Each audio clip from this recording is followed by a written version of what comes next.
Hello student, कैसे हैं आप लोग। आज हम लोग पढ़ेंगे दो चर वाले रैखिक समीकरण का युग्म। बच्चों, इसमें हम लोग समझते हैं कि दो चर वाले रैखिक समीकरण युग्म किसे कहते हैं। ऐसा समीकरण जिसमें दो चर हों और दो समीकरण हों और उनकी घात एक हो, उसे क्या बोलते हैं? दो चर वाले रैखिक समीकरण। जैसे a1 x1 a2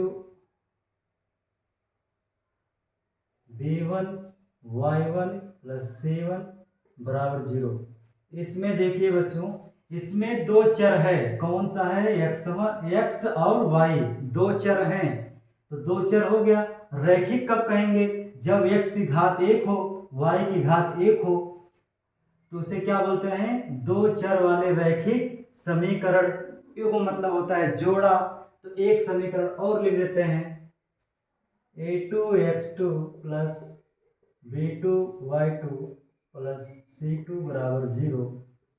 समीकरण एक, समीकरण दो। इन्हीं दोनों समीकरण को क्या बोलेंगे? दो चर वाले रैखिक समीकरण का युग्म। फिर बता रहे हैं बच्चों, दो चर यानी कि समीकरण में कम से कम दो चर हो और उनकी घात क्या हो? एक हो, तो उसे बोलते हैं रैखिक। जहां a1 a2 b1 b2 c1 c2 सभी क्या है? सभी वास्तविक संख्याएं हैं। वास्तविक संख्याएं हैं और a1 b1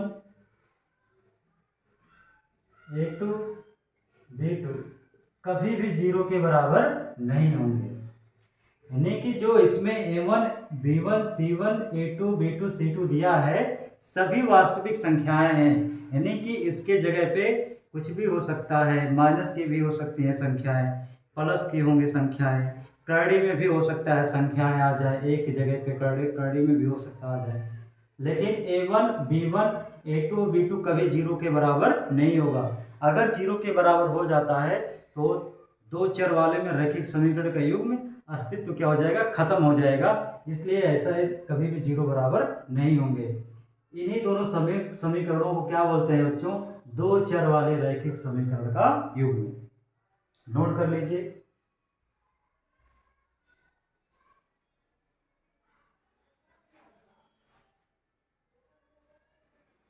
आइए समझते हैं।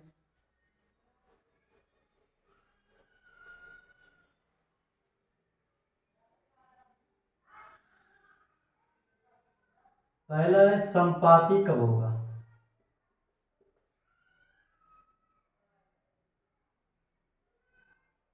संपाती कब होगा? दो समीकरण हैं, a1 x1 b1 y1 plus c1 बराबर 0। समीकरण एक, a2 x2 plus b2 y2 plus c2 बराबर 0। तो दोनों समीकरण कब संपाती होंगे? तो संपाती होने के लिए क्या कंडीशन है बच्चों? आइए देखते हैं। यदि a1 बटे a2 बराबर b1 बटे b2 बराबर c1 बटे c2, अगर ऐसा कंडीशन बनता है तो किरणें क्या हो जाएंगी? किरणें आपस में कैसे हो जाएंगी? संपाती हो जाएंगी। संपाती मतलब क्या होता है बच्चों? संपाती मतलब होता है कि एक किरण के ऊपर दूसरी किरण भी आ जाना, उसी को क्या बोलते हैं? संपाती। जब ऐसा होगा तो इसके कितने हल होंगे? इसके हल होंगे अनेक हल होंगे।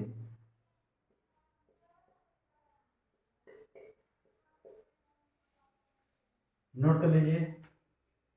जब a1 अपान a2 बराबर b1 अपान b2 बराबर c1 अपान c2, अगर ऐसा कंडीशन बनता है तो हम कह देंगे कि दोनों किरणें आपस में कैसी हैं? संपाती हैं। और संपाती मतलब होता है कि एक किरण के ऊपर दूसरे किरण का आ जाना। और इसका मतलब कि इस समीकरण इसके क्या हो जाएंगे, अनेक हल होंगे, या अनंत हल भी कह सकते हैं आप। अगला है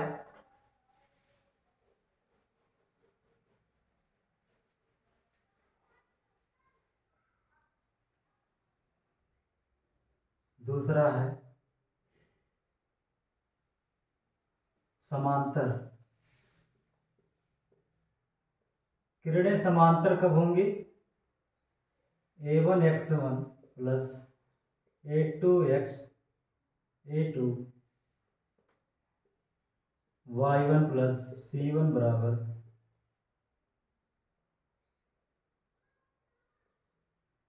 0। समीकरण number 1 a2x2 plus b2y2 plus c2 बराबर 0। समीकरण नंबर 2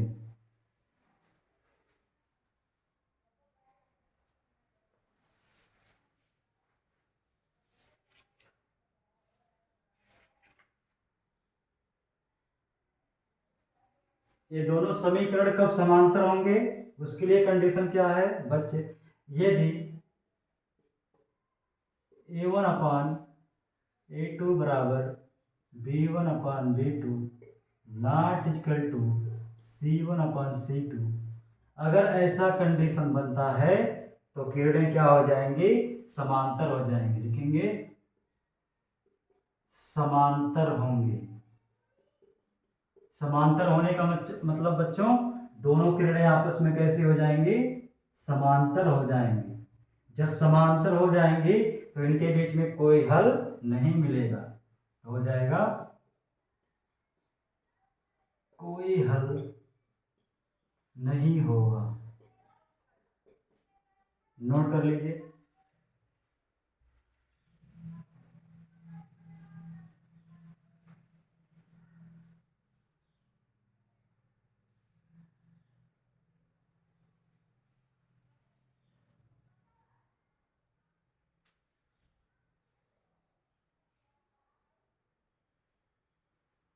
अगला है बच्चों, तीसरा नंबर है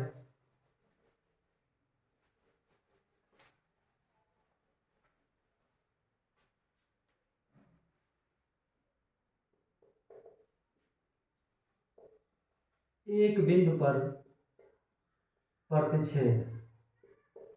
कितने बिंदु पर? एक बिंदु पर कैसा कर रही हैं? किरणें प्रतिच्छेद कर रही हैं। तो इसका कंडीशन क्या है? a1x1 b1y1 प्लस c1 बराबर 0। समीकरण number 1 a2x2 plus b2y2 plus c2 बराबर 0। समीकरण नंबर 2। प्रतिच्छेद कब होगा बच्चों? यदि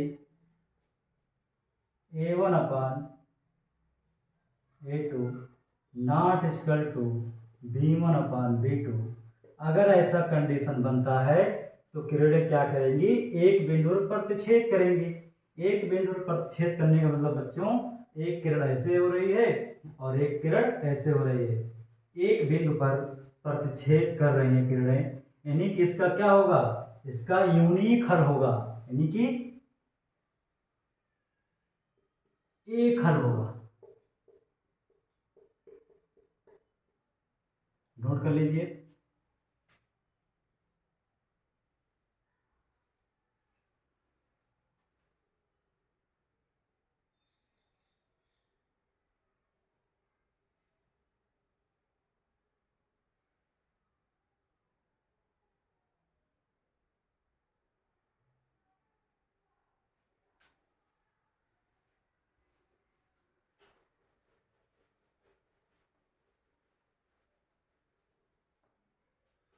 अब इसमें आता है बच्चों अगला आइडिया हम लोग का संगत। संगत रेखाएं कब होती हैं? संगत रेखाएं कब होती हैं? इससे क्या होगा? जब किरणें संपाती हो जाएं तो उसी को बोलते हैं संगत रेखाएं। जब किरणें कैसी हो जाएं? संपाती हो जाएं। संपाती होने का मतलब बच्चों, जब कैसा हो? संपाती हो, इसका मतलब उस उनके अनेक हल हों तब आपस में कह सकते हैं कि किरणें कैसी हैं, संगत हैं।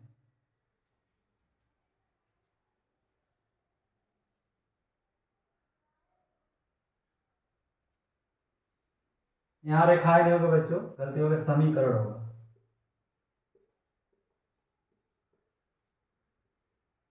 आगे अगला नोट करेंगे असंगत समीकरण।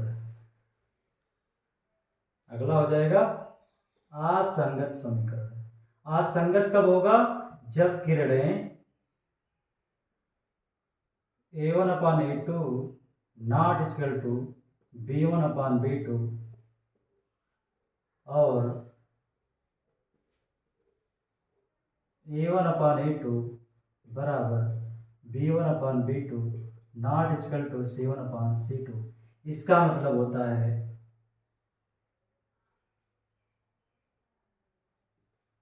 प्रतिच्छेद करना, एक बिंदु पर प्रतिच्छेद कर रहा है, इसका मतलब होता है यानी कि एक हल होगा। इसका मतलब बच्चों समांतर हैं, कोई हल नहीं होगा। अगर ऐसा कंडीशन बनता है तो हम बोलते हैं असंगत समीकरण।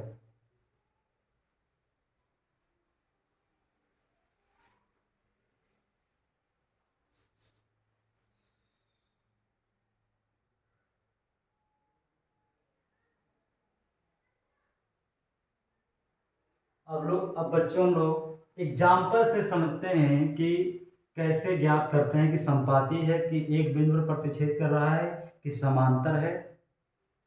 आइए एग्जाम्पल से समझते हैं।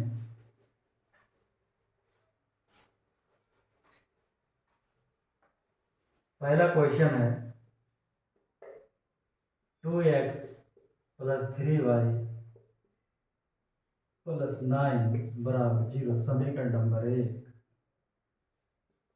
4x + 6y + 18 = 0। समीकरण नंबर 2।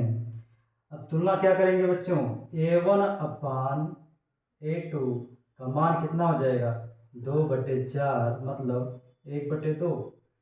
अगला निकाल लेंगे बच्चों, B1/B2 का मान कितना है, 3/6 मतलब 1/2। C1/C2 का मान कितना है, 9/18 मतलब 1/2। अब कह सकते हैं कि A1/A2 बराबर B1/B2 बराबर C1/C2। ये कंडीशन फॉलो हो रहा है तो क्या किरणें कैसी हो जाएंगी, किरणें कैसी हो जाएंगी, रेखाएं कैसे हो जाएंगी, समपाती हो जाएंगी।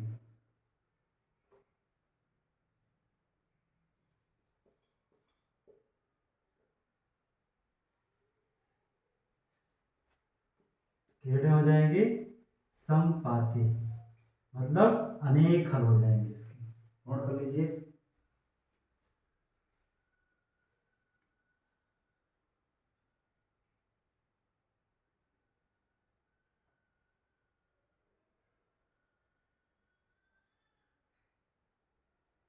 अगला क्वेश्चन है बच्चों,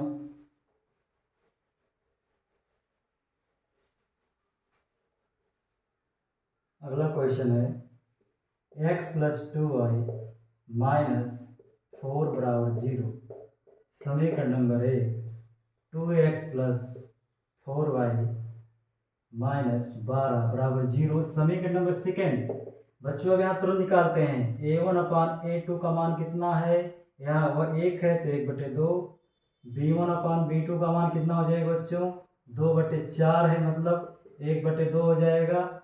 C1/C2 का निकाल लेते हैं, -4/12 होगा मतलब 1/3 होगा। अब हो जाएगा A1/A2 बराबर B1/B2 not equal to C1/C2। यहाँ देख लीजिए A1/A2 1/2 है, इसका भी मान 1/2 है, लेकिन ये 1/3 है तो बराबर नहीं है। तो किरणें कैसी हो जाएंगी, किरणें हो जाएंगी समांतर हो जाएंगी, मतलब कोई हल नहीं होगा, कोई हल नहीं होगा। नोट कर लीजिए।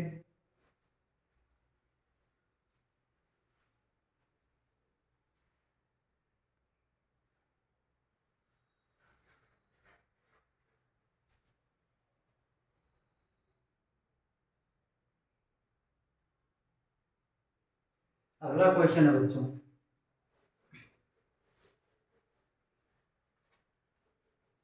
अगला क्वेश्चन है x प्लस 2y बराबर 6 समीकरण 1,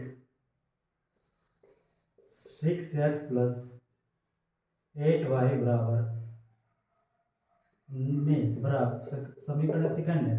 तुलना करेंगे बच्चों, a1 अपान a2 का मान हो जाएगा 1/6, यहाँ b1 अपान b2 का मान हो जाएगा 2/8 मतलब 1/4, c1 अपान c2 का मान हो जाएगा 6/19। तो आप देख सकते हैं कंडीशन क्या बन रहा है, a1 upon a2 not equal to b1 upon b2। ये कंडीशन बनता है तो क्या होता है, एक बिंदु पर प्रतिच्छेद,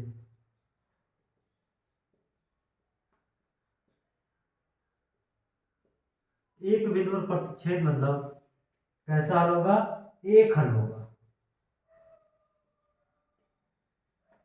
जिसे बोलते हैं यूनिक हल, अद्वितीय हल।